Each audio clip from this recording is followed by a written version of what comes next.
Hello दोस्तों, आप सभी का श्री श्री कृष्ण इंस्टीट्यूट में स्वागत है। पुनः आज हम आपके बीच स्ट्रेटेजी का प्रश्न लेके उपस्थित हैं जो आपके आगामी होने वाले परीक्षाओं के लिए महत्वपूर्ण है। तो आइए देखते हैं स्ट्रेटेजी का प्रश्न को शुरू करते हैं। और इस प्रश्न को देखने के बाद आपको ये करना क्या है कि कॉपी में आपको नोट भी करते जाइएगा, जिससे आने वाले एग्जामों में आपको ज़्यादा से ज़्यादा लाभ हो। तो आइए शुरू करते हैं पहले प्रश्न से। तो पहला प्रश्न है कि बुद्ध का वास्तविक नाम क्या था। बुद्ध कहने का मतलब वही गौतम बुद्ध जिन्हें ज्ञान के प्राप्ति के बाद हम बुद्ध कहते हैं, यानी कहने का मतलब उनका वास्तविक नाम था सिद्धार्थ। क्या नाम था? सिद्धार्थ नाम था। जब उन्हें ज्ञान की प्राप्ति हुई उसके बाद उनको बुद्ध कहे जाने लगे और इन्हीं के द्वारा स्थापित धर्म को हम लोग कहते हैं बौद्ध धर्म। और इन्हें हम लोग एशिया का प्रकाश पुंज कहते हैं, यानी एशिया में का प्रकाश पुंज। तो एशिया का प्रकाश पुंज कहा जाता है आपको गौतम बुद्ध को। ये गौतम बुद्ध का जन्म जो हुआ था आपको 563 बीसी में हुआ था। आपको 563 ईसा पूर्व में हुआ था। आपको कपिल वस्तु लुम्नी में हुआ था। कपिल वस्तु लुम्नी में हुआ था। लुम्नी में, जो वर्तमान में कहाँ है? नेपाल में। यहीं पर इनके जन्म हुआ और जन्म के बाद उन्होंने आपको 29 वर्ष के एज के बाद उन्होंने गृह त्याग दिया था। और गृह त्याग का प्रतीक होता है घोड़ा। उनके गृह त्याग का प्रतीक क्या था? तो घोड़ा था गृह त्याग का प्रतीक। और इस घोड़े से उन्होंने अपने गृह त्याग दिया था। उस घोड़े का नाम था कंथक। उस घोड़े का नाम क्या था? यानी याद रखेंगे, गौतम बुद्ध के घोड़े का नाम था कंथक। जबकि सुधोधन उनके पिताजी का नाम है। सुधोधन उनके क्या है? पिता का नाम है। और जबकि गौतम बुद्ध की माता का नाम था महामाया देवी। यानी इनके जन्म के 7वें दिन ही उनकी माता क्या हो गई थी? मतलब गुजर गई थी। और उसके बाद उनकी मौसी जो थी प्रजापति गौतमी, वही इनकी पालन पोषण भी की। और बाद में इनके पिताजी उससे शादी भी कर लिए थे। इसलिए कहा जाता है कि गौतम बुद्ध की सौतेली माँ थी प्रजापति गौतमी। और बौद्ध धर्म अपनाने वाली पहली महिला भी थी प्रजापति गौतमी। जबकि चन्ना यानी चेना जो था, चेना कौन था? तो चेना इनका सारथी था जो इनके घोड़े के साथ आपको घर से निकला था। और बाद में आकर ये लोग वैशाली में अलार कलाम से ये सांख्य दर्शन की शिक्षा लिए। अतः इसे कहा जाता है कि अलार कलाम जो थे वो गौतम बुद्ध के प्रथम गुरु थे। तो ये कुछ महत्वपूर्ण प्रश्न है गौतम बुद्ध से, जिसको याद रखेंगे। और साथ याद रखेंगे गौतम बुद्ध ने पहली बार उपदेश कहाँ दिया था? तो सारनाथ में दिया था। तो आइए बढ़ते हैं अगले प्रश्न की ओर। प्रसिद्ध चेरा बंदरगाह भुजिरी निम्न में से किस राज्य में स्थित है? तो देखिए, ये चेरा बंदरगाह जो है खासकर विजयनगर साम्राज्य का जो पहला वंश है वो संगम वंश है। क्या है? संगम वंश। यानी संगम वंश के समय आपको इस बंदरगाह से व्यापार हुआ करता था। जो ये संगम वंश इस क्षेत्र में था, यानी केरल के आसपास का ये क्षेत्र है जहाँ पे उस समय संगम वंश के समय व्यापार किया जाता था। और वर्तमान में आप जानते हैं केरल में ही आपको कोचीन बंदरगाह है। क्या है? कोचीन बंदरगाह है। और केरल के पास ये जो लंबे वाला हिस्सा जिसे मलाबार के तट कहते हैं, यहीं पर कालीकट बंदरगाह था जहाँ पर पहली बार वास्को डी गामा भी आया था। और संगम वंश से याद रखेंगे, विजयनगर साम्राज्य का पहला वंश जो है वो संगम वंश है, जो हरिहर बुक्का ने स्थापना किया था।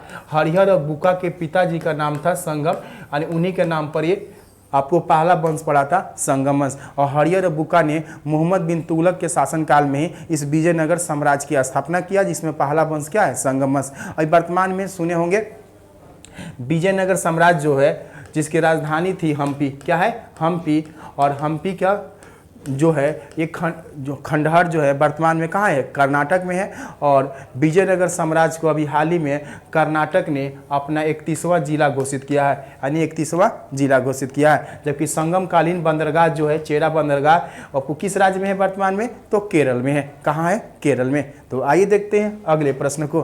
देखिए, अगला प्रश्न है यूरेशिया के मध्य और अक्षांशीय घास के मैदान को क्या कहते हैं? तो यूरेशिया के मध्य जो घास का मैदान है उसे स्टेपी घास का मैदान कहा जाता है। क्या कहा जाता है? स्टेपी घास का मैदान कहा जाता है। जबकि डाउन्स जो घास का मैदान है ये ऑस्ट्रेलिया में पाया जाता है। जबकि बेल्ट घास का मैदान जो है ये दक्षिणी अफ्रीका में। कहाँ है?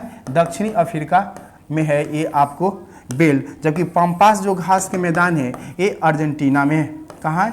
तो आपको अर्जेंटीना में है। आपको पंपास घास के मैदान, जबकि डाउन से आपको ऑस्ट्रेलिया में। स्टेपी जो है यूरेशिया और मध्य अक्षांशीय घास के मैदान कहलाता है। किसे? स्टेपी घास के मैदान कहते हैं। यूरेशिया कहने का मतलब एशिया। क्या है? एशिया।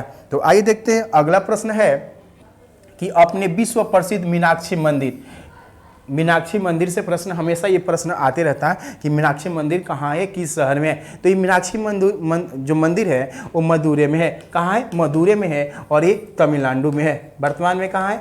तो आपको तमिलनाडु में है ये मदुरै। मदुरै से याद रखेंगे ये पांड्या वंश की राजधानी थी। यानी पांड्या वंश की राजधानी कहाँ थी? मदुरै। और यह सूती वस्त्र के लिए उस समय प्रसिद्ध थी। यानी सूती वस्त्र के लिए आपको प्रसिद्ध थी कौन? तो आपको मदुरै। और एक बार आपने सुना होगा कोयम्बटूर, नाम सुनते होंगे कोयम्बटूर। तो कोयम्बटूर जो है, वर्तमान में कोयम्बटूर को आपको दक्षिण भारत का मैनचेस्टर कहा जाता है। मैनचेस्टर वह क्षेत्र है जो ब्रिटेन के एक शहर का नाम है जो सूती वस्त्र के लिए प्रसिद्ध है। और उसी से भारत में भी कई शहर जो है जहां सूती वस्त्र का उत्पादन ज़्यादा होता है, उसे मैनचेस्टर के नाम से भी हम लोग जानते हैं। जैसे भारत का मैनचेस्टर कहा जाता है अहमदाबाद को, और दक्षिण भारत का मैनचेस्टर कहा जाता है कोयम्बटूर को, और उत्तर भारत का मैनचेस्टर कहा जाता है आपको कानपुर को। तो ये सारे प्रश्नों को एक साथ जोड़ के याद रखेंगे। तो आइए देखते हैं अगला प्रश्न। देखिए अगला प्रश्न है कि मोरक्को यात्री इब्न बतूता किसके शासनकाल में भारत आया था? तो ये मोरक्को यात्री जो है वो, जिसका नाम है इब्न बतूता, वो 1333 ईस्वी में भारत आया था। उस समय दिल्ली सल्तनत के शासक थे आपको मोहम्मद बिन तुगलक। यानी मोहम्मद बिन तुगलक को हम लोग शॉर्ट में कहते हैं MBT। क्या कहते हैं? MBT। और ये दिल्ली सल्तनत का सबसे पढ़ा लिखा शासक था जो 23 भाषाओं को ज्ञाता था। किंतु इसे इतिहासकारों ने सबसे असफल शासक, इसे यहाँ तक पागल बादशाह, यहाँ सनकी बादशाह, यहाँ रक्त पिचासू बादशाह जैसी उपाधियाँ दिया। किसे? मोहम्मद बिन तुगलक को। यानी कह सकते हैं कि ज़्यादा पढ़ लिखने के बावजूद भी उसके द्वारा जो भी काम किया गया वो सब के सब क्या रहा? असफल रहा, जिसके कारण इतिहासकार इसे कई नामों से पुकारते हैं, जैसे पागल बादशाह, सनकी बादशाह, रक्त पिचासू बादशाह कहा जाता है। किसको? मोहम्मद बिन तुगलक। मोहम्मद बिन तुगलक के समय ही इब्न बतूता भारत आया और इसे बाद में दिल्ली का काजी बनाए थे। यानी दिल्ली का काजी नियुक्त किए थे। और फिर इन्हीं के प्रतिनिधि बनकर वो चीन भी गया था। यानी चीन भी गए थे कौन? इब्न बतूता, इन्हीं के समय। बलबन से याद रखेंगे, लौह एवं रक्त की नीति अनुपालन करने वाला पहला शासक था बलबन। कौन था? बलबन। फिरोज शाह तुगलक जो है ये भी तुगलक वंश का ही शासक था। और इनके द्वारा भारत में इनके समय दासों की सर्वाधिक संख्या थी। और ज़्यादा से ज़्यादा शहरों का निर्माण करने का काम कौन किया? फिरोज शाह तुगलक। और नहरों का जाल किसने बिछवाया था? तो फिरोज शाह तुगलक ने ही बिछवाया था। और दीवान खैरात विभाग की स्थापना इन्हीं के द्वारा किया गया है। यानी दीवान खैरात, यानी वह महिला जो गरीब हैं, अनाथ हैं, उनके लिए दीवान खैरात विभाग बनाए थे। जबकि दीवान अर्ज जो था एक सैन्य विभाग था जो अलाउद्दीन खिलजी के समय बहुत ही लोकप्रिय था। दीवान अर्ज जो सैन्य विभाग है। और साथ ही अलाउद्दीन खिलजी से आप याद रखेंगे, अलाउद्दीन खिलजी जो खिलजी वंश के शासक था, इन्होंने पहली बार सैनिकों का वेतन देना, सैनिकों का नगद वेतन देने की शुरुआत इन्हीं के द्वारा किया गया। घोड़े पर हुलिया लिखने की शुरुआत अलाउद्दीन खिलजी ने किया। और साथ ही बाजार नियंत्रण प्रणाली को लागू करने वाला ये दिल्ली सल्तनत का पहला शासक था अलाउद्दीन खिलजी। तो ये कुछ दिल्ली सल्तनत के शासक हैं। तो आइए देखते हैं अगला प्रश्न। देखिए अगला प्रश्न है कि अलमाटी बांध किस नदी पर है? तो देखिए अलमाटी बांध जो है ये आपको कृष्णा नदी पर है। यानी किस नदी पर है? तो कृष्णा नदी पर ही अलमाटी बांध है। कृष्णा नदी से याद रखेंगे कि ये आपको महाबलेश्वर से, ये कहाँ से निकलती है? तो ये महाबलेश्वर से निकलती है। ये महाबलेश्वर से कृष्णा नदी निकलती है। जबकि कावेरी नदी जो निकलती है वो पश्चिमी घाट के आपको कुर्ग जिला जो है कर्नाटक के, वहीं से आपको ये निकलती है कौन? आपको कावेरी नदी। और तुंगभद्रा नदी ये किनारे ही बसा हुआ है आपको हम्पी, जो अभी हाल ही में चर्चा किए। तो आइए देखते हैं अगला प्रश्न। देखिए अगला प्रश्न है कि राष्ट्रीय शिक्षा नीति, जो अभी राष्ट्रीय शिक्षा नीति आई है आपको न्यू एजुकेशन पॉलिसी 2020 जो लाया गया, आपको भारत सरकार के द्वारा, और इसके लिए आपको कस्तूरी रंगन समिति के सिफारिश के बाद ये नई शिक्षा नीति को लागू करने वाला देश का पहला राज्य है हिमाचल प्रदेश। कौन है ये? पहला राज्य है हिमाचल प्रदेश। और हिमाचल प्रदेश से याद रखेंगे इसकी राजधानी है शिमला, और यहीं पर पहली बार अस्की बर्फ पार्क की स्थापना किया गया था। और वर्तमान यहाँ के सीएम है जयराम ठाकुर। कौन है? जयराम ठाकुर। आपने नाम सुना होगा रोहतांग दर्रा। क्या है? रोहतांग दर्रा में ही भारत का नहीं पूरे विश्व का सबसे लंबा सुरंग बनाया गया जिसका नाम है अटल सुरंग। यहीं पर रोहतांग दर्रा है। इसी रोहतांग दर्रा से आपको रावी नदी और ब्यास नदी निकलती है, और ब्यास नदी पर ही बनाया गया है आपको पोंग डैम। क्या बनाया गया है? पोंग डैम, जो अभी वर्तमान में चर्चा में था, क्योंकि पोंग डैम में ही हजारों की संख्या में मृत पक्षी पाई गई थी जो चर्चा का विषय था। और यहीं से निकलती है आपको रोहतांग दर्रा से निकलती है रावी नदी, और रावी नदी पर आपको थिन बांध बनाया गया है। क्या बनाया गया है? थिन बांध बनाया गया है। तो आइए देखते हैं अगला प्रश्न। चित्तौड़ की रानी पद्मिनी की कहानी निम्नलिखित में से किसने लिखी? तो रानी पद्मिनी जो है ये राणा रतन सिंह की पत्नी थी चित्तौड़ के, और उसी पत्नी की कहानी किसके द्वारा लिखा गया है? तो मालिक मोहम्मद जैसी के द्वारा लिखा गया है, जिनकी पुस्तक का नाम है पद्मावत। क्या नाम है? पद्मावत। इसी में ये चर्चा किया गया है। और रानी पद्मिनी के नाम सुने ही होंगे, जो बहुत ही सुंदर थी, और इतनी सुंदर थी कि अलाउद्दीन खिलजी जो था, खिलजी वंश के शासक, वो भी इनको पाने के लिए क्या हो गया था? आपको अग्रसित हो गया था, और यहाँ भी आ गया था। कहाँ पे? आपको चित्तौड़ में। और चित्तौड़ का भी अभियान किया था किसने? तो एक आपको किए थे अलाउद्दीन खिलजी, और उनके साथ अमीर खुसरो भी थे। कौन थे? अमीर खुसरो भी अलाउद्दीन खिलजी के साथ थे।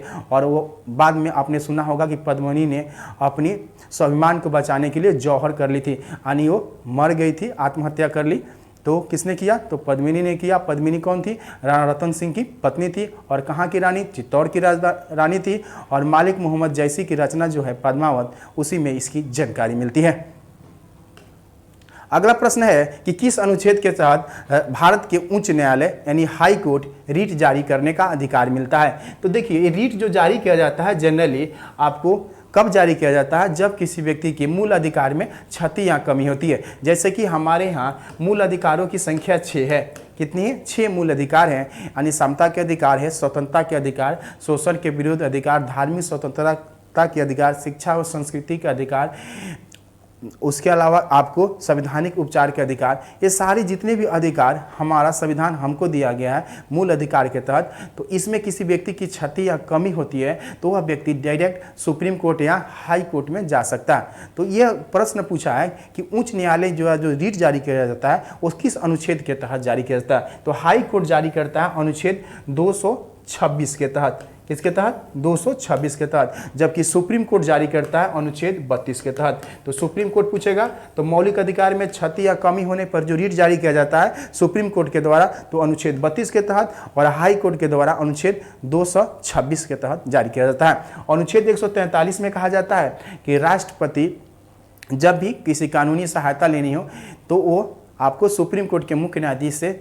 सहयोग प्राप्त कर सकते हैं, उनसे बात विचार विमर्श कर सकते हैं, किंतु सुप्रीम कोर्ट के मुख्य न्यायाधीश की बात मानने के लिए आपको राष्ट्रपति बाध्यकारी नहीं होते। तो ये सब चर्चा किया गया अनुच्छेद 143 में।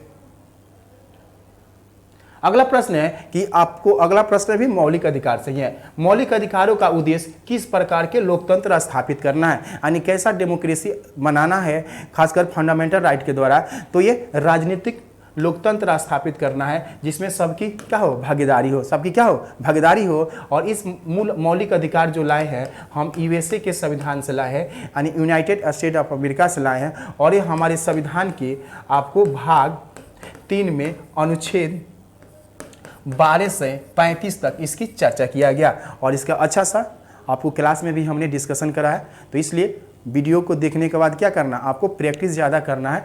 और इसके संबंध में आपको वीडियो के बारे में और भी प्रश्न जो पूछना होगा तो आप कमेंट कर दीजिएगा। हम अगले दिन आपको वीडियो में वो प्रश्न का जवाब देने का प्रयास करेंगे।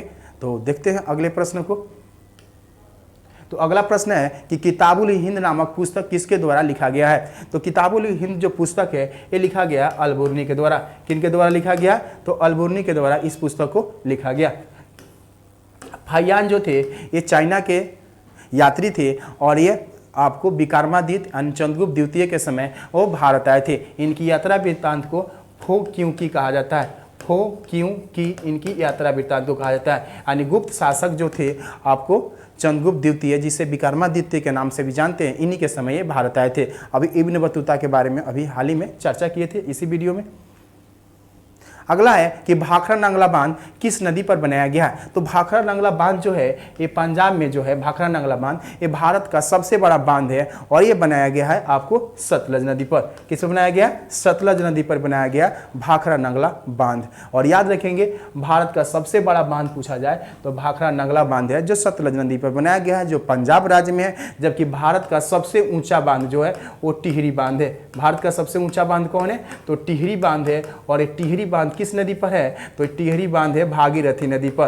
क्या है, भागीरथी नदी। भागीरथी नदी कहने का मतलब गंगा नदी पर है टिहरी बांध, और ये उत्तराखंड राज्य में है। जबकि भारत का सबसे लंबा बांध पूछा जाए तो भारत का सबसे लंबा बांध जो है वो हीराकुंड बांध है। कौन है, हीराकुंड बांध है। और किस नदी पर है, तो ये महानदी पर है। और ये महानदी किस राज्य में हीराकुंड बांध है, तो उड़ीसा में है। कहाँ पे है, तो उड़ीसा में ये बांध है। तो इस तरह से कुछ आपको स्टैटिक जीके का प्रश्न था, और इसमें साइंस का प्रश्न थोड़ा कम था। तो नेक्स्ट वीडियो में हम कोशिश करेंगे कि साइंस का प्रश्न भी इसमें ऐड किया जाए, और पूरे वीडियो को अच्छे से देखेंगे, कॉपी में नोट भी करेंगे। अगर रेगुलर प्रैक्टिस करते हैं तो आने वाले एग्जामों के लिए आपको बहुत ही लाभकारी होगा। तो मिलते हैं नेक्स्ट वीडियो के साथ। Thank you.